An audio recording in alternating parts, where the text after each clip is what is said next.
अनुभव भित्तिक किसी वक्तव्य रबाऊ देले संतोष किसी आमर समाज किसी अभाव आवश्यक जहाँ अच्छी संगठन किसी कहले आम संगठन संपादक किसी वक्तव्य रखिले। बर्तमान मुझे आपको चिन्ह देवाक चाहे मुझे ये करी ना कुंठाबोध करी ना समुदाय आमर जो 100 गुआ समुदाय लक्षण पुटुरवासी समाज जो बर्तमान स्थिति अच्छा पूर्व किसी दिन पर अच्छा आम ये रथी मान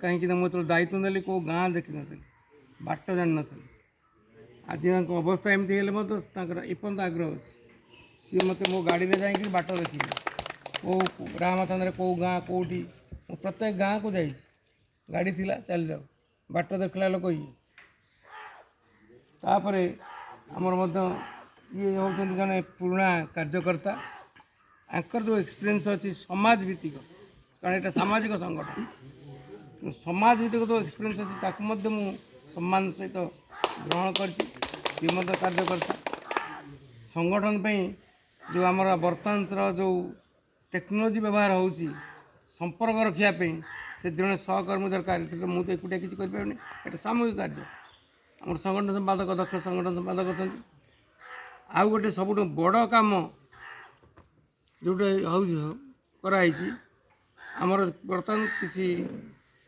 जमीबाड़ी किसी गंडगोलिया केन्दुपाटन ता व्यतीत जड़े आम चाहूलु जे पूर्ण समय देला लोक किए जड़े दरकार कारण समस्त समझदार व्यस्त ता सांगे सामाजिक कार्य संगठन में जात कर तेणु जहाँ होना कहीं आग्रह प्रकाश कर निजे कहले निजे कि मुझे क्वचित देखुची मत दायित्व देले मुझे निश्चय से कम करी आज सुधा सतोष बाबू कटक घर मागुरा घर हेल्ले कटक जगह किणिक घर कर रही कटकर जिते गुड़ा समस्या रही इवन आम रेजिस्ट्रेशन ठूँ आरंभ कर जमीबाड़ी सकाशे मोर पूरा डाण हाथ बड़े कार्य सहकर्मी कर तेणु मु सभापति रही आलंकरिक कह गले मुख्य किंतु मते जो प्रकार साहाय्य कर चारि रत्न आम जो पंचरत्न अच्छु मते निजक गौरव मन कर मोर एमती सहकर्मी अच्छा टे आगे ना मु पछक जाऊनी कारण समय ना ये भी जो गिरधारी थे से भी मो जाते घर को समस्या नहीं कि बापा सी आउ जड़े भाई थे अच्छा ना हाँ जाते जाओ ना कहीं सब कहले बहुत समय भी हम नहीं बर्तमान आम प्रति आह्वान कौन अच्छे कौ सकाशे आम माँ मान को मिसौचे युवगोष्ठी की मिसौचे तार कारण कौन आम आवश्यकता कौन एमती पड़ा जो कि आम आमर संगठन को स्थिर करने सहित माँ मान को एटिक आण एवं पिला एटिक आण आम आह्वान कर तार कारण हूँ उभय शिक्षा एवं स्वास्थ्य सहयोगिता मानसिकता आ सांगठनिक दक्षता सबुत से साहय कर कहीं ना बर्तमान आम जो मैंने कार्यकर्ता रही थे मुझे दायित्व नेली 90 मसीह अवस्था देखिक से गोटे थानार लोक नथे जो मुझे केन्दुपाटना बापा एक्सीडेंट है से सभापति थे गला बेलू मोटे आमर से केन्दुपाटना सभा 7-8 जन वयस्क लोक से बसिक कार्य करते आउ किए देखा तेणु से मो मन आसला जे आम जाति कहते 100 घर 100 गुआ ये सब एमती कौन अवस्था हो गला तेणु गोटे बैठक मत डाकी से जगतसिंहपुर जाते वर्षा होगा जो प्रथम सब थानू आसते आग्रह सहित आसते आग्रह तो आसिक से सहयोग कले समस्त सहयोग कले कि से मो परिस्थिति गोटे संघर्ष ना पुरातन पुराणा लोक पछक गोटे प्रकार टाणुंट नुआ लोक कहते आगू जाओ मुझे चिरी गया अवस्था मत बालांस करा पड़ा केत गुड़ा हूँ वयस्क लोक जो मैंने थे से केतुड़े जो आमर जातीयाणार जो किसी प्रथा कि सामाजिक जो प्रकार ट्राडिशन जो प्रकार रही सेगुड़ाक टाणुले ଏବଂ ନୂତନ ଯିଏ ଚାହୁଁଥିଲେ ଯେ ଆମକୁ ଆର ଭବିଷ୍ୟତ କ'ଣ, ଆମକୁ ଭବିଷ୍ୟତ କିଛି ନାହିଁ, ତେଣୁ ଆମେ ଯିବୁ କାହିଁ, ସେଥିରେ ସମ୍ପୃକ୍ତ କରାହେଉଥିଲା ମାଆମାନଙ୍କୁ, ଯେଉଁଟାକି ବର୍ତ୍ତମାନ ସବେ ରାଷ୍ଟ୍ର ଚାହୁଁଛି, ସମସ୍ତେ ରାଷ୍ଟ୍ର ଚାହୁଁଛି ମାଆମାନଙ୍କୁ ଆଗାନ୍ତା। କାହିଁକି? ମାଆମାନେ ସମାଜ ଗଢ଼ିବେ, ସମାଜ ପାଇଁ ତାଙ୍କର ଅବଦାନ ବେଶୀ। ମୁଁ ଏତିକି କେବଳ କହିଦେବି, ଖୁବ୍ ସଂକ୍ଷେପରେ କହିଯିବି। ଆମେ ଯେଉଁମାନେ ବୟସ୍କ, ଧରିନିଅନ୍ତୁ ଯେଉଁମାନଙ୍କ ବୟସ 50ରୁ ଟପିଗଲାଣି, ମୋତେ ତ 79 ବର୍ଷ ସରିଲା, ଡିସେମ୍ବର 13ରୁ 80 ଚାଲିଛି, କିନ୍ତୁ ମୋ ପରେ ପ୍ରେସିଡେଣ୍ଟ କିଏ ହେବ, ମୁଁ ଚିନ୍ତା କରିଚାଲିଛି, କାରଣ ମୋତେ କାର୍ଯ୍ୟକର୍ତ୍ତା ନିର୍ମାଣ କରିବାକୁ ପଡ଼ିବ। ତେଣୁ ଆମର ଦରକାର ପର ପିଢ଼ି ପାଇଁ, ସମାଜ ପାଇଁ କିଛି କାର୍ଯ୍ୟକର୍ତ୍ତା ଯିଏ ସବୁ ଦୃଷ୍ଟିରୁ ମାନେ ଫିଟ୍ ଥିବେ, ସବୁ କାମ କରିବାକୁ, ଆହ୍ୱାନ ପାଇଁ ମଧ୍ୟ ଫିଟ୍ ଥିବେ, ପଳାୟନପନ୍ଥୀ ହେବେନି। ଜଣେ କହିବେ ମୁଁ କହୁଛି ଆମେ ଦୂରେଇ ରହିଯିବେ, ଦରକାର ନାହିଁ, ପଳାୟନପନ୍ଥୀ। ଆମେ ଆସିଛୁ ଯେତେବେଳେ କିଛି ଗଢ଼ିବା, ଚେଞ୍ଜ କରିବା। ଯେଉଁଟା ସନ୍ତୋଷ ବାବୁ କହିଲେ, ମୁଁ ଚାହିଁଲି କିଛି ଇଏ କରିବାକୁ, ଆଗ୍ରହ ସହିତ ମୋତେ ପଶିଲେ, ଯେଉଁଟା ପ୍ରେରଣା ଦେଇଛନ୍ତି ସମାଜକୁ। ତେଣୁ ସେଇ ପ୍ରକାରରେ ଆମର ଦରକାର ହେଉଛି ପର ପିଢ଼ି ପାଇଁ ଯେଉଁଟା ଦରକାର, ଯେଉଁମାନେ ଦେଶର ଭବିଷ୍ୟତ, ଯୁବପିଢ଼ି, ଯେଉଁମାନେ ଯୁବପିଢ଼ି ଦରକାର, ସେଇମାନେ କିଛି କାର୍ଯ୍ୟ କରିବେ। ବୟସ୍କ ଲୋକ କିଛି କରିବେ, କିଛି ଖାଲି ଗପିବେ, ଆମେ କହିବୁ, ଆମେ କରିପାରିବୁନି କିଛି। ଆମକୁ ଯଦି କହିବେ ସେ 17 ଟା ଆମେ ଉଠେଇ ପାରିବୁନି, ଉଠେଇବେ କିଏ? ସେମାନେ ଉଠେଇବେ, ଆମେ କହିବୁ। ତେଣୁ ଆମର ମୁଣ୍ଡ, ତାଙ୍କର ଶକ୍ତି, ଏଗୁଡ଼ାକ ହେଲେ କାର୍ଯ୍ୟ ସବୁ ହେବ। ତେଣୁ ଯୁବଗୋଷ୍ଠୀ ଏବଂ ଯୁବଗୋଷ୍ଠୀ ହେବା ଦରକାର ଏମିତି ଟ୍ରେନ୍ ଅପ୍, ଯେଉଁମାନେ କି ସମାଜ ଭିତ୍ତିକ, କିଛି ତାଙ୍କର ସେବା ମନୋବୃତ୍ତି, ତ୍ୟାଗ ମନୋବୃତ୍ତି, ଧୈର୍ଯ୍ୟ ଥିବ। ସବୁଠୁ ବଡ଼ କଥା, ସଂସାରଟେ କଲେ ମଧ୍ୟ, ସଂସାର ଆପଣ ପରିବାରର କଲେ ମଧ୍ୟ, ଯିଏ ପରିବାରର କର୍ତ୍ତା ହେଉଛନ୍ତି, ତାଙ୍କର ସବୁଠୁ ବଡ଼ ହେଉଛି ଧୈର୍ଯ୍ୟ। ସେ ଗୃହିଣୀ ହେଇପାରନ୍ତି, ମାନେ ହେଡ୍ ଅଫ୍ ଦି ଫ୍ୟାମିଲି ହେଇପାରନ୍ତି, ସବୁଠୁ ବଡ଼ ହେଉଛି ଧୈର୍ଯ୍ୟ। ସେ ଧୈର୍ଯ୍ୟ ତାଙ୍କୁ ଦେବ କି, ବାଲାନ୍ସ କରିବ କି? ଯେଉଁ ପିଲା ସବୁ ଆସୁଛନ୍ତି, ତାଙ୍କର ଶିକ୍ଷାଗତ ଭାବରେ ଗୋଟିଏ ଘରୁ ସାଧାରଣତଃ ଶିକ୍ଷା ଆରମ୍ଭ ହୋଇଯାଏ, ସଂସ୍କାରିତ ଶିକ୍ଷା, ଯେଉଁଟାକି ଆମେ ବର୍ତ୍ତମାନ କହୁଛେ ସଂସ୍କାର, ଇଏ ଅମୁକ ସେ ଶିଖେଇବ କି? ସେ ପିଲାବେଳୁ ତ ଗଢ଼ି ହେଇଗଲେ ଅଲଗା ଟାଇପ୍ର। ତେଣୁ ସେ ପିଲାବେଳଠୁ ଯଦି ତାଙ୍କର ସେଇ ସଂସ୍କାରିତ ମନୋବୃତ୍ତି ରହିବ, ତାହେଲେ ସେ ଆସ୍ତେ ଆସ୍ତେ କରି ବଡ଼ ହେଇକରି ସଂସ୍କାର ଦ୍ୱାରା ସଂସ୍କାରିତ ହେଇ ବାହାରିବ ସମାଜକୁ। ତାଙ୍କୁ ସେ କାମ ହେଉଛି କେବଳ ମାଆର, ଯିଏ ଜନ୍ମ ଦେଇଛି, ସେ ତା ପ୍ରଥମ ଶିକ୍ଷୟିତ୍ରୀ, ସିଏ ଚିହ୍ନାଏ। ବାପକୁ ପିଲା ଚିହ୍ନି ନଥାଏ, ମା ଯାହାକୁ ଚିହ୍ନେଇ ଦେବ, ଏଇ ତ ବାପା, ସେ ବାପା ସମାଜକୁ ଚିହ୍ନେଇବ।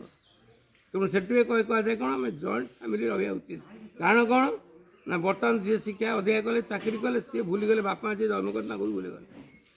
ସିଏ ବ୍ୟବସାୟ କରିକିରି ଋଣଗ୍ରସ୍ତ ହେଇକରି ଇଏ କରୁ, କି ଚାଷରେ ଖରାତରା କରୁ, ତାକୁ ସେ ଭୁଲିଗଲେ। ସିଏ ଜାଣିଲେ କ'ଣ, ମୁଁ, ମୋ ସ୍ତ୍ରୀ, ମୋର ଗୋଟେ ଛୁଆ ହେଲା, ସେଇ ଆମର। ସିଏ ବଜାରରେ ଥିବେ, ଯଦି ବାପା ମା' ଆଡ଼େ ପଡ଼ିଯିବେ, ତ ମୁଁ ଟଙ୍କା ପଠାଇ ଦେଉଛି, ତୁମେ ତାଙ୍କୁ ସଂସ୍କାର କରିଦିଅ, ଆମକୁ ଛୁଟି ମିଳିନି, ପଛରେ ଯିବୁ। ଏ ସମାଜ ଅବସ୍ଥା ଇଏ। ତେଣୁ ଏ ଯେଉଁ ସମାଜ ଯେଉଁ କଳୁଷିତ ହୋଇଯାଇଛି ସାମାଜିକ ଅବସ୍ଥା, ଯେଉଁ ବ୍ୟବସ୍ଥା, ତାକୁ ଆମକୁ ସଜାଡ଼ିବାକୁ ପଡ଼ିବ। ତେଣୁ ସଜାଡ଼ିବାକୁ ପଡ଼ିବ ମାନେ ଆମକୁ ତା ଭିତରେ ପଶିବାକୁ ପଡ଼ିବ। ତେଣୁ ଆମର ଯେଉଁ ଜାତି, ଆମେ ଆମ ସମାଜକୁ ସମ୍ଭାଳିବା, ସଜାଡ଼ିବା। ତେଣୁ ଛୋଟ ପିଲାଟିଏ ଯେତେବେଳେ ସଂସ୍କାର କରୁଛି, ତା'ର ଯେଉଁଗୁଡ଼ାକ ଆବଶ୍ୟକତା ଅଛି, ତା'ର ଶାରୀରିକ ଦକ୍ଷତା, ଶରୀର ଦୃଷ୍ଟିରେ ସୁସ୍ଥ ହୋଇଥିବା ଦରକାର ନାହିଁ, ମାନସିକ ଦୃଷ୍ଟିରୁ ମଧ୍ୟ ତା ପ୍ରତି ବର୍ତ୍ତମାନ ପ୍ରେସର କରାଯାଏନି। ପାଠପଢ଼ା ହସି ଖେଳିକିରି ପାଠ ପଢ଼ୁଛନ୍ତି ବର୍ତ୍ତମାନ ସମୟ, ଆଉ ସେ ଶାସନ ସମୟ ନାହିଁ। କାରଣ ଶାସନ ସମୟ ହେଲେ ବର୍ତ୍ତମାନ ଏ ପ୍ରକାର ରହିଛି, ବର୍ତ୍ତମାନ ଖାଦ୍ୟର ବ୍ୟବସ୍ଥା ବର୍ତ୍ତମାନ ସବୁ ହେଉଛି ବିଷାକ୍ତ। ସେ ପଜିଟିଭ୍ କି ଗ୍ରହଣ କରୁନାହିଁ, ସବୁ ନେଗେଟିଭ୍ ଗ୍ରହଣ କରୁଛି। ତେଣୁ ତାକୁ ମଧ୍ୟ କରିବାର ଦାୟିତ୍ୱ ହେଉଛି ମଧ୍ୟ ମାଆମାନଙ୍କର। ତାକୁ ପଢ଼ିଲେ ବହୁତ ପ୍ରକାର ହେବ। ତେଣୁ ମାଆମାନଙ୍କର ସଂଗଠିତ ହେଲା ପରେ ଯେତେବେଳେ ଆମର ହେବ ସେ ବିଷୟରେ ବୈଠକ, ସେ ସକାଶେ ମାଆମାନଙ୍କର ସ୍ୱତନ୍ତ୍ର ବୈଠକ ହେବ। ସେ ସ୍ୱତନ୍ତ୍ର ବୈଠକରେ ବିଷୟ ସବୁ ଆଲୋକପାତ କରାଯିବ। କ'ଣ ଦରକାର, ମାଆମାନଙ୍କ ଭୂମିକା କ'ଣ, ସେମିତି ପିଲାମାନଙ୍କର ଯେଉଁଟା ଅଛି ସେ କ'ଣ, ସେ ମାଆମାନେ ତାଙ୍କୁ ପଠେଇବେ, କାରଣ ତାଙ୍କର ଦାୟିତ୍ୱ। କାରଣ ଯେଉଁମାନେ ପୁରୁଷ ଲୋକ ହେଲେ ସିଏ ତାଙ୍କ ରୋଜଗାର ଚାଲିଗଲେ, ରୋଜଗାର କରିକି ଦେଲେ, ବେଶୀ ମାଆମାନେ ଗଢ଼ୁଛନ୍ତି ତାଙ୍କ ପିଲାଙ୍କୁ। ତେଣୁ ଗୋଟିଏ ଘରେ ସାଧାରଣତଃ ଯଦି ଗୋଟେ ପିଲା ଶିଖିଲା ତୁ ବ, ଆମ ମୁହଁରୁ ବାହାରିଲା ଭାଷା ଯଦି ସେଇ ପ୍ରକାର ବାହାରିଲା, ଶୁଦ୍ଧ ଭାଷା ନ ହେଇକିରି ଯଦି ଆମେ ଏଇ ପ୍ରକାର କହିବା ତୁ ଖାଇବାକୁ ଯା, ସେ ପିଲା ଶିଖିବ ତୁ ଖାଇବାକୁ ଯା, ତୁ ଶିଖିବ, ତମେ ଶିଖିବନି। ସେ ତୁକୁ ତମେ କିଏ କରିବ? ବାପା କରେ, ବାପା କରିବନି, ମା' କରେ। ତେଣୁ ସେ ବର୍ତ୍ତମାନ ସମୟ ନେଇ ବର୍ତ୍ତମାନ ମୁଁ ସେ ସବୁ ପ୍ରାଞ୍ଜଳ ଭାବରେ ଏମାନଙ୍କ ପାଇଁ ଆମେ ସେ ଜାଗାରେ ଯେଉଁ ବୈଠକ କରିବୁ ବୋଲି ଚାହୁଁଛୁ ସେ ଜାଗାରେ ଆମେ ସେ ପ୍ରକାର ବନ୍ଦୋବସ୍ତ କରିପାରୁନୁ ତାକୁ। ତେଣୁ ଆମେ ଜୋର ଦେଇପାରୁନୁ। କାହିଁକି ନା ଯଦି ଆମେ ମଧ୍ୟ ଯାଉଛୁ, ଯଦି କିଏ ଆମକୁ ପାଇଖାନା ଲାଗିଲା ଯିବୁ ନଈକୁ। এই ପ୍ରକାର ଅଛି। ମାଆ ମାନେ ଯିଏ ରହିବେ କି ଜାଗାରେ ତାକୁ ତ ଅନ୍ତପକ୍ଷ ଦରକାର, ଗୋଟେ ରେଷ୍ଟ ଦରକାର, ବସିବେ, ବଦଳିବେ କି କଥାବାର୍ତ୍ତା ହେବେ, ରହିବେ, ଗୋଟେ ଜାଗା ଦରକାର। ସେ ଜାଗା ସେଠି ଅଭାବ। ତେଣୁ ଆମେ ତା ପାଇଁ ବନ୍ଦୋବସ୍ତ କରୁଛୁ ଯେ ଯେମିତି ଭାବରେ ମାଆ, ଯୁବ ସମାଜ ଏବଂ ଆମର ଯେଉଁ ଜାତୀୟ ସବୁ ରହିବେ, ସେ ରହିବା ପାଇଁ କିଛି ବନ୍ଦୋବସ୍ତ ରହିବା ଦରକାର। ତାହେଲେ ସେମାନେ ରହିଲେ କିଛି ଆଲୋଚନା କଲେ କିଛି ନିର୍ଦ୍ଦେଶ ବାହାରିବ। ଆମେ ଜାତି ପାଇଁ କ'ଣ କରିପାରିବା। 5 ଜଣ ବସିଲେ କଥା ବାହାରିବ, ନହେଲେ ତ ବ୍ୟକ୍ତିଗତ ଭାବରେ ସବୁ ଚାଲି ଆସିବ। ତେଣୁ ସେ ସକାଶେ ସଂଘର୍ଷ ମୁଁ ଯେତେବେଳେ ଦାୟିତ୍ୱ ନେଲି, ମୁଁ 10-15 ବର୍ଷ କାଳ ସେଥିରେ ଛନ୍ଦି ହେଇଗଲି। ତେଣୁ ଯେତେବେଳେ ସେଥିରୁ ବାହାରିବାକୁ ଚାହିଁଲି, ମୁଁ ତାର ଅଭିମାନ କରିକି ଛାଡ଼ି ଦେଇଥିଲି। ମୁଁ କହିଲି ମୁଁ ତ ଦାୟିତ୍ୱ ନେବି ନା, ମୁଁ ଯାଉଛି। ସେ ଘରୁ ନେଇକରି ଗଲି। କାହିଁକି ମୁଁ ଯେତିକି ସାମାଜିକ ଅନୁଷ୍ଠାନ କିମ୍ବା ଯେତେବେଳେ ସମାଜରେ ରହିଛି, ମୋର ନିଜର ଯେଉଁ ଅଭିଜ୍ଞତା ରହିଛି ତାକୁ ମୁଁ ଏଥିରେ ପ୍ରୟୋଗ କରିଦେଲେ ହେଲା। ଏକ୍ସପିରିଏନ୍ସ ଲୋକ ଦରକାର ତାକୁ ସଂଗଠନ ଗଢ଼ିବାକୁ। ସଂଗଠନ ସବୁଠୁ, କାରଣ 5 ଆଙ୍ଗୁଳି ସମାନ ନଥାଏ, 5 ମନ ବି ସମାନ ନଥାଏ। ମୋ ପ୍ରତି ମଧ୍ୟ ଅଙ୍ଗୁଳି ନିର୍ଦ୍ଦେଶ ହେଇଛି, ମୋତେ ଧୈର୍ଯ୍ୟ ଧରିବାକୁ ପଡ଼ୁଛି। ତେଣୁ ସଂଗଠନ ରହିବା ଦରକାର। ତେଣୁ ଏହିସବୁ ଯେଉଁ ବ୍ୟବସ୍ଥାକୁ ଦେଖିକିରି ଆମ ଜାତି କାହିଁକି ଏଇଟା କରାହେଉଛି ଜାତିଭିତ୍ତିକ, ଏଇଟା ବି ଗୋଟେ କୋଶ୍ଚିନ୍ ଅଛି, ଆପଣ ମନେ ରଖିଥିବେ। ବର୍ତ୍ତମାନ ଦେଖନ୍ତୁ ସମ୍ବିଧାନ ବି ହେଇଛି ଆମର ଯେଉଁଟା, ସିଏ ବି ଜାତିଭିତ୍ତିକ ସମ୍ବିଧାନ। ଆପଣ ଯେକୌଣସି ଚାକିରି କରିବାକୁ ଯାଆନ୍ତୁ, ବ୍ୟବସାୟ ପାଇଁ ଲୋନ୍ କରିବାକୁ ଯାଆନ୍ତୁ, ସରକାର କୌଣସି ଏଡ୍ ପାଇବାକୁ ଯାଆନ୍ତୁ, ସେଠି ରହିବେ ଏତେ ହେଉଛି ରିଜର୍ଭ କୋଟା SC, ହରିଜନଙ୍କ ପାଇଁ ଏତିକି %, ଆଦିବାସୀଙ୍କ ପାଇଁ ଏତିକି %, ଏ ପ୍ରକାର ରହିଥିବ। ସେଥିରେ ଅନ୍ୟ ଜାତିମାନେ ମଧ୍ୟ ପଶିଲାଣି, OBC SC BC ସବୁ ହେଲାଣି, ତାଙ୍କ ପାଇଁ ମଧ୍ୟ ସେଇ ରେଟ୍ ରହୁଛି। ଆମକୁ କହୁଛି OBC କଥା ଅଲ୍ ଇଣ୍ଡିଆ ଭିତରେ ରହୁଛି, SC BC ମଧ୍ୟ ସାର୍ଟିଫିକେଟ୍ ସମସ୍ତେ ପାଇପାରୁନାହାନ୍ତି। ତେଣୁ ସମ୍ବିଧାନ ଯେତେବେଳେ ରହିଛି ଦେଉଛି ଏବଂ ଷ୍ଟେଟ୍ ସେଇ ହିସାବରେ ଆଇନ କରି ଚାଲିଛି, ତେଣୁ ଆମକୁ ସେ ସମ୍ବିଧାନକୁ ମାନିବାକୁ ପଡ଼ିଲେ ଆମକୁ ଜାତିଭିତ୍ତିକ ଦରକାର। ତେଣୁ ଜାତିଭିତ୍ତିକ ଅନୁଷ୍ଠାନ ଯେଉଁମାନେ କରିଛନ୍ତି, ଯାହା ରବବାବୁ କହିଲେ, ସେମାନେ ସେଇ ପ୍ରକାର ଇଏ କରି ତାର ସଂଖ୍ୟା ଅଧିକ ହେଲେ ଅଟୋମେଟିକାଲି ରାଜନୈତିକ ଚାପ ପଡ଼ିବ ଯିଏ ଶାସନ କରିବାକୁ ଦଳଗତ ଉପରେ। ରାଜନୈତିକ ଦଳ ଉପରେ ଆମର ସଂଖ୍ୟା ଗରିଷ୍ଠତା ଦେଖାଇ ପାରିବା, ତାହେଲେ ରାଜନୈତିକ ଦୃଷ୍ଟିରୁ ଭାବିବେ ଯେ ଆଙ୍କର ଅନ୍ତପକ୍ଷେ 10 ଲକ୍ଷ ଲୋକ ଅଛନ୍ତି, 10 ଲକ୍ଷ ଭୋଟ୍ ପଳାଇବ। ଆମେ ଆମରି ଭିତରୁ ମଧ୍ୟ ନେତା ସୃଷ୍ଟି କରିବା। କାହିଁକି ନା ଆମରି ଭିତରେ ଯଦି ଆମ ଶିକ୍ଷା ବ୍ୟବସ୍ଥା ଯେଉଁ ପ୍ରକାର ନୂତନ ଶିକ୍ଷା ନୀତି ହେଇଛି 2020ରେ, 2019ରେ, 2020ରେ, ସେଥିରେ ଆଉ କେହି ବେକାର ରହିବେନି। ପାଠଟା ପଢ଼ିକି ସେ ଯେକୌଣସି ଜିନିଷ ହେଉଛି, ଭଲ ଲୋକ ଭଲ ଇଞ୍ଜିନିୟର ହେବେ, ଭଲ ଲୋକ ଭଲ ଡାକ୍ତର ହେବେ, ଭଲ ଲୋକ ଭଲ ପ୍ରଫେସନାଲ ଲେକ୍ଚରର ହେବେ, ସବୁ ପ୍ରକାର ହେବେ। ତେଣୁ ସମାଜର ସବୁ କ୍ଷେତ୍ରରେ ଆମେ ସେଉ ପଠାଇବୁ। ଭଲ ଲିଡର ମଧ୍ୟ ହେବେ, ଭଲ ପ୍ରଶାସକ ମଧ୍ୟ ହେବେ। କାହିଁକି ତାକୁ କରେଇବ କିଏ? ମୂଳ ଗୋଟେ ଗଛ ଯେତେ ପାଣି ଦେଲେ ତ ଆସ୍ତେ ବଢ଼ିବ, ସେ ଦାୟିତ୍ୱ ଆପଣ। ତେଣୁ ଆମେ ଆମର ସନ୍ତାନକୁ ଭବିଷ୍ୟତରେ କେମିତି ସେ ଜଣେ ସଫଳ ସମାଜ ପାଇଁ କାର୍ଯ୍ୟ କରିବ, ରାଷ୍ଟ୍ର ପାଇଁ କାର୍ଯ୍ୟ କରିବ। ସଫଳ ରାଷ୍ଟ୍ର ପାଇଁ ସେଇଟା ଅଟୋମେଟିକ୍ ପରିବାର ହେଲା। ମୁଁ ଯଦି କେବଳ ଭଲରେ ଦେବି, ବାହାରେ ଯଦି କିଛି ଡିଷ୍ଟର୍ବ, ମୁଁ ଭଲ ରହିପାରିବି? ମୋ ସାଙ୍ଗରେ ମୋ ପରିବେଶ ମଧ୍ୟ ଭଲ ରହିଥିବା ଦରକାର। ସେ କାମ ହେଉଛି ମାଆମାନଙ୍କର। ଆଉ ଏ କାର୍ଯ୍ୟରେ ଆମର ଭବିଷ୍ୟତର ଯେଉଁ କାର୍ଯ୍ୟକର୍ତ୍ତା ଦରକାର, ସେ କାର୍ଯ୍ୟକର୍ତ୍ତା ଦରକାର ହେଉଛି ଯୁବପିଢ଼ି। କାରଣ ଆମେ ଯେଉଁ ସବୁବେଳେ ରହିବୁନି, ଆମ ପାଖରେ ସାଙ୍ଗରେ ନେଇକରି ତାଙ୍କୁ କାମ ଶିଖେଇବୁ, କାମ ଦେବୁ, ସମାଜରେ ସେ ଦାୟିତ୍ୱ ନେବେ, ଆମେ ଖୁସିରେ ବୋହରି ଆସିବୁ। ପଛରେ ଆମର ସବୁବେଳେ ଆଶୀର୍ବାଦ ରହିବ। ଆମେ ମାଡ଼ି ବସିକି ଗାଦି କେହି ରଖିବୁ। ସେ ସକାଶେ ଆମେ ମାଆମାନଙ୍କୁ ଏବଂ ଯୁବପିଢ଼ିକୁ ତା ସମୟ ମଧ୍ୟ ଆସୁଛି। ପ୍ରତ୍ୟେକ ଥାନାରେ ମଧ୍ୟ ଆପଣ ସଂଗଠନ ସମ୍ପାଦକ କିଏ ଅଛନ୍ତି ସଂଯୋଗ ରହିବେ। ତେଣୁ ସଂଗଠନ ସମ୍ପାଦକ ଥାନାରେ ତାଙ୍କର ସାଙ୍ଗରେ ସଂଯୋଗ କରିକି ରହିବେ। ଏଇଟା ଦିନିକିଆ କାମ ନୁହେଁ ଯେ ଏଇ ଦିନ ଆସିବା ଏଇ ଦିନ ଖୋଜିଦେବା ନାହିଁ। ଏଇଟା ମଧ୍ୟ ଇଏ ଯେମିତି କାମ, ସିଏ ବି ସେମିତି ଗତାନୁଗତ ସବୁବେଳେ ଚାଲିବ। ତେଣୁ ବର୍ତ୍ତମାନ ହେଇଗଲାଣି, ଆମେ ନିଜେ 2 ଜଣ ସିଏ ମୋତେ ନେଇକି ଯିଏ ମୁଁ ମହାତ୍ମା ସାଙ୍ଗରେ ଲଢ଼ିବି କରିକିରି ରେକର୍ଡ଼ ମଧ୍ୟ ଆମେ ସଂଗ୍ରହ କରିଦେଇଛୁ। ସେଥିରେ ମଧ୍ୟ ଏ ଯେଉଁ ଭୀମନଗର ଥାନାର ମଧ୍ୟ ରତ୍ନାକର ନାୟକ, ତାଙ୍କ ପୁଅ ହେଇକିରି ବର୍ତ୍ତମାନ ତାଙ୍କ କିଏ 2 ଜଣ ଅଛନ୍ତି, ଶଙ୍କର ନାୟକ ଆଉ ଜଣେ 2 ଜଣ, ସେ ଜଣ ଅଛନ୍ତି। ଯେତେବେଳେ ଆମର ଆଶ୍ୱାସନ ନାଁରେ ହେବ, ବର୍ତ୍ତମାନ ସେ ନାଁଟା ଚେଞ୍ଜ ହେଇଛି। ବର୍ତ୍ତମାନ ଆପଣଙ୍କ ଥାନାରେ ମଧ୍ୟ, କାରଣ ସବୁବେଳେ 5 ଥାନାରେ ରହିଛନ୍ତି। ତେଣୁ ଆମର ହରିହରପୁର ଥାନାରେ ମୋ ନାଁ ବି ରହିଛି। ତେଣୁ ସେ ପ୍ରକାର ରହିବ। ତେଣୁ ଯେଉଁମାନେ ଚାଲିଗଲେଣି ତାଙ୍କର ନାଁ ଗଢ଼ୁଥିଲେ, ତାଙ୍କ ନାଁ ହେଲା ପରେ ତାପରେ ଆଶ୍ୱାସନ ରେଜିଷ୍ଟର୍ଡ ଆଶ୍ୱାସନ ହେଇଯାଇଛି, ପୁଣି ସେଟା ଆଶ୍ୱାସନ ନାଁ ପୁଣି ଟ୍ରାନ୍ସଫର କିନ୍ତୁ ମୋ ଜଣେ ବନ୍ଧୁ ମୋ ବୋହୂର MLA ହେଇଛନ୍ତି ଶାଳପଡ଼ା ହେଇଛନ୍ତି, ତେଣୁ ରହିଛନ୍ତି ଅମର ନାହିଁ। ତେଣୁ ଆମର ବି ରାଜନୀତିରେ ମଧ୍ୟ ପଶିବେ ସବୁ ପ୍ରକାର ହେବ, ସଂଖ୍ୟାଧିକ ଦରକାର ସେଇ ପ୍ରକାର ହେଇକି, ତେଣୁ ଆମେ ରାଜନୀତି ପୁରେଇବାନି, ଅଟୋମେଟିକାଲି ଆମେ ଛାଡ଼ିବା କିଏ ରାଜନୀତିରେ ପଶିପାରିବ। ଆମେ ରାଜନୀତି ପୁରେଇଲେ ଆମର ଭିତରେ କନଫ୍ଲିକ୍ଟ ହେବ। ତେଣୁ ଆମର କଂଗ୍ରେସ ବାଲା ବି ଭଲ, ବିଜେଡ଼ି ବାଲା ବି ଭଲ, ବିଜେପି ବାଲା ବି ମଧ୍ୟ ଭଲ। ମୁଁ ତ 4ଟା ଜିଲ୍ଲାର ଦାୟିତ୍ୱରେ ଶିକ୍ଷା ବିକାଶ ମଧ୍ୟ ଦାୟିତ୍ୱ ଦେଇଛି। ଶିଶୁ ମନ୍ଦିରର କାମ 165ଟା ଶିଶୁ ମନ୍ଦିର ମୁଁ ବୁଲୁଛି ଏ ବୟସରେ ମଧ୍ୟ ମୁଁ ଛାଡ଼ୁନାହାନ୍ତି। ତେଣୁ ସେ ଦୃଷ୍ଟିରୁ ହେବ ନାହିଁ। ତେଣୁ ମୋର କହିବା କଥା, ସଂଗଠନର ଏକାଠି ଯଦି ଆମେ ରହିବା ଆମକୁ କେହି ଟଳେଇ ପାରିବେ। ତେଣୁ ଆମର ଯୁବଗୋଷ୍ଠୀ ମାଆ ମାନେ ଏବଂ ଆମର କାର୍ଯ୍ୟକର୍ତ୍ତା ଯେଉଁମାନେ ଅଛନ୍ତି ସେ ସମସ୍ତେ ଗୋଟାଏ ମୁଠାରେ ରହିବେ। ଭୀମନଗର ଥାନା 1 ଏବଂ ସବୁଠୁ ବଡ଼ ମୁଠା ସେଠି ଗୋଟିଏ ଫ୍ଲାଗ।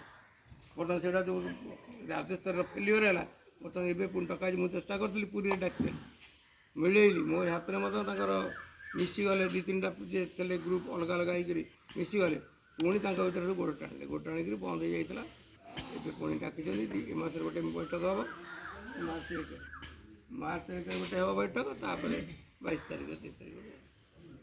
ତେଣୁ ସେ ମୋର ବକ୍ତବ୍ୟ ଶେଷ କରୁଛି। ଧନ୍ୟବାଦ ଶ୍ରୀଯୁକ୍ତ ସାହୁ ମହୋଦୟ, ଆପଣଙ୍କର ମାର୍ଗଦର୍ଶନ ବାସ୍ତବିକ ହୃଦୟସ୍ପର୍ଶୀ, ଚିର ସ୍ମରଣୀୟ, ଚିର ଗ୍ରହଣୀୟ। ତେଣୁ ଭୀମନଗରୀ ଥାନା ତରଫରୁ ଆପଣଙ୍କୁ ଅଶେଷ ଶୁଭେଚ୍ଛା ଶୁଭକାମନା ସହିତ ଅଭିନନ୍ଦନ ଜ୍ଞାପନ, ଧନ୍ୟବାଦ ଅର୍ପଣ କରୁଛୁ। ଅନୁରୋଧ କରୁଛୁ, ଯଦି କିଏ ଭାଇ ଓ ଭଉଣୀ ଭିତରୁ କାହାର କହିବାର ଅଛି ସେ ଦୁଇପଦ କହିବେ। ତାଙ୍କର ସଭାପତି ଅଭିଭାଷଣ ପ୍ରଦାନ କରିବେ, ତାପରେ କାର୍ଯ୍ୟକ୍ରମକୁ ଆମେ ଆଜି ଭୀମନଗର ଥାନାର ବାର୍ଷିକ ଅଧିବେଶନରେ ଅତିଥି ରୂପେ ଆମର ମଣ୍ଡଳର ସଭାପତି ମହୋଦୟ, ସମ୍ପାଦକ ମହୋଦୟ, ସହ ସମ୍ପାଦକ ମହୋଦୟ ଏବଂ ସଂଗଠନ ସମ୍ପାଦକ ମହୋଦୟ ସମସ୍ତଙ୍କୁ ଏତେ ଦୂରରୁ ଆସି ଆମ ସଭାରେ ଆସି ଯୋଗ ଦେଇଛନ୍ତି। ସେଥିପାଇଁ ଆମ ଭୀମନଗର ଥାନା ତରଫରୁ ମୁଁ ବହୁତ ଧନ୍ୟବାଦ ଦେଉଛି, କୃତଜ୍ଞତା ଜ୍ଞାପନ କରୁଛି। ଆଉ ସମୟ ତ ଅତିକ୍ରାନ୍ତ ହେଲାଣି, ଆଉ ଭାଷଣ ଦେଇ ଶବ୍ଦ ଅତିଥିମାନେ କହିଲେ, ଆଉ ସମସ୍ତଙ୍କୁ ଭୋକ ବି ଜୋର ହେଲାଣି। ଆଉ ଡାଇବେଟିସ୍ କାହାର କେମିତି ଥିବ, ତେଣୁ ଦେହ ଅସୁସ୍ଥ ରହିବ। ଯାହା ହଉ ଆଜି ସବୁଠୁ ଖୁସି ଲାଗିଲା ଯେ ଆମ ମାଆ ମାନେ ଆମ ଥାନାର ସମସ୍ତ ମହିଳା ସଦସ୍ୟମାନେ ଆସି ଉପସ୍ଥିତ ରହିଛନ୍ତି। ସେଥିପାଇଁ ଆମେ ତାଙ୍କୁ ଶୁଭେଚ୍ଛା ଜଣାଉଛୁ, କୃତଜ୍ଞତା ଜଣାଉଛୁ। ସବୁ ବର୍ଷ ଏମିତି ଆସି ସହଯୋଗର ହାତ ବଢ଼ାନ୍ତୁ ଏବଂ ଥାନାର ଆମର ଯେଉଁ କୋଟୁଳି ବସ୍ୟ ସମାଜ, ତାଙ୍କର ରୀତିନୀତି ନିୟମ, ଆଉ ଆମେ କେମିତି ଶୃଙ୍ଖଳିତ ହୋଇ ରହିବା, ଆମର ସମାଜ ପ୍ରତି କ'ଣ ଦରକାର, ଆମ ଜାତିର କ'ଣ କ'ଣ ସବୁ ନୀତି ନିୟମ ଅଛି, ଏସବୁକୁ ସମସ୍ତେ ଶିଖିବାକୁ ପାଇବେ, ଜାଣିବାକୁ ପାଇବେ ଏବଂ ପିଲାମାନଙ୍କୁ ସେଇଥିରେ ଗଢ଼ି ତୋଳିବେ। ତେଣୁ ଏତିକି କହି ମୋର ବକ୍ତବ୍ୟ ମୁଁ ଶେଷ କରୁଛି। ଧନ୍ୟବାଦ। ମୁଁ ବର୍ତ୍ତମାନ ଅନୁରୋଧ କରୁଛି ଆମ ଥାନାର ବରିଷ୍ଠ ସଦସ୍ୟ କୃଷ୍ଣଚନ୍ଦ୍ର ସାହୁଙ୍କୁ ଧନ୍ୟବାଦ ଅର୍ପଣ କରିଛି। ଉପସ୍ଥିତ ସଭାପତି ମହୋଦୟ, କେନ୍ଦୁପାଟଣା ମଣ୍ଡଳ, ଆଉ ପଞ୍ଚାସୀନ ଅତିଥିବୃନ୍ଦ ଓ ଆମର ମାଆ ମାନେ ଓ ଭାଇମାନେ, ଆଜିର ସଭା ବହୁମୂଲ୍ୟ ସମୟ ଦେଇ ବହୁ ଦୂରରୁ ଆସି ଆମକୁ ଭୀମନଗରୀ ଥାନାର ସଭାକୁ ସଫଳ କରିଥିବାରୁ ମୁଁ ଉପସ୍ଥିତ ସମସ୍ତଙ୍କୁ ଧନ୍ୟବାଦ ଦେଉଛି। ସଭା ସାଙ୍ଗ କରା ସଭା ସାଙ୍ଗ କରାହେଲା, ପ୍ରସାଦ ସେବନର ବ୍ୟବସ୍ଥା। ମାଆ ମାନେ ସେପଟ ସାଇଡ଼୍ରେ ବସିବେ, ଆପଣମାନେ ବସିବେ, ଏକାଥରେ ଗଢ଼ି ଦିଆଯିବ। ହଉ।